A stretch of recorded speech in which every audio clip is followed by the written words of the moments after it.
कधीच नाही चुकणार तुमचे फेवरेट टीव्ही शोज झी5 सोबत, तेही एकदम फ्री।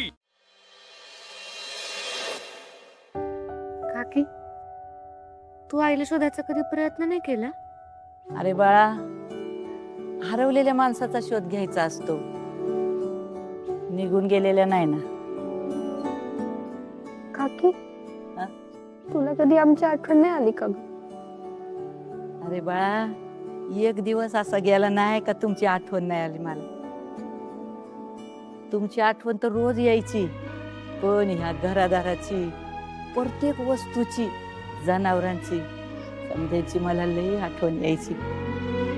लई सुखाने संसार केला ग मी इथं। तुमची आई आणि मी दिवसभर घरातली कामं करत राहायचो, पण एवढ्याशा कामावून पण आमच्यात कधी वाद झाला नाही। घरातलं तर करायचो, पण रानातलं सुद्धा करायचो, आपल्या जनावरांचं सुद्धा करायचो आम्ही दोघी मिळून। जनावर किती होती? आपल्याकडं 5-6 म्हशी होत्या, 2-4 गाया होत्या, 2 बैल होती। एकदा काय झालं, भाऊजी आणि तुमचं काका एकदा बैलगाडी घेऊन गेलं ना ते तिकडे रानाक, आणि दुपारचं मी गेले जेवण घेऊन त्यांना, आणि हे मोठा पाऊस आला, आम्ही भिजून गेलो, लई गारटलो बघ। मग ते शिवाप्पा आहेत ना, त्यांच्या घरी आम्ही थांबलो, आणि तुमची आई तुम्हाला सगळ्यांना घेऊन कोपऱ्यात बसली होती घाबरून।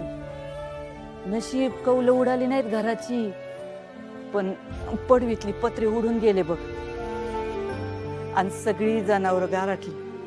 तुमच्या आईला असं झालं, मी पोरांना बघू का जनावरांना बघू।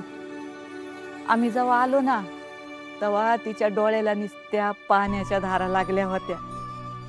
तिला वाटलं आमच्या जीवाचंच काहीतरी बरं वाईट झालं का काय।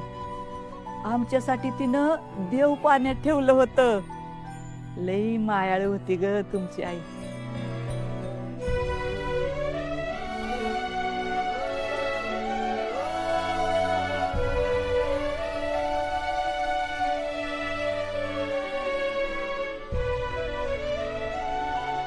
काकी, हा? ते काकांच्या अस्थी पाण्यात सोडायला पाहिजेत ना।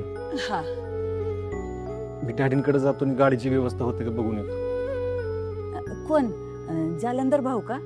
वय त्यांनी नाव आणि पुण्य लई कमवलं असं ऐकलंय मी। मी बी येते, मला बी भेटायचं। चालेल, चल। त्यानिमित्तानं तुला आत्याला आणि तेजूला पण भेटतंय। हा दादा, आम्हाला पण अक्काला भेटायचं। हा दादा, आम्ही पण येतो ना। काकीला पहिल्यांदा बघून ते जोक्काच्या चेहऱ्यावरचा आनंद बघायचा आम्हाला। आम्ही पण येतो ना। झी5 ॲप डाउनलोड करा आणि पहा सर्व एपिसोड्स एकदम फ्री।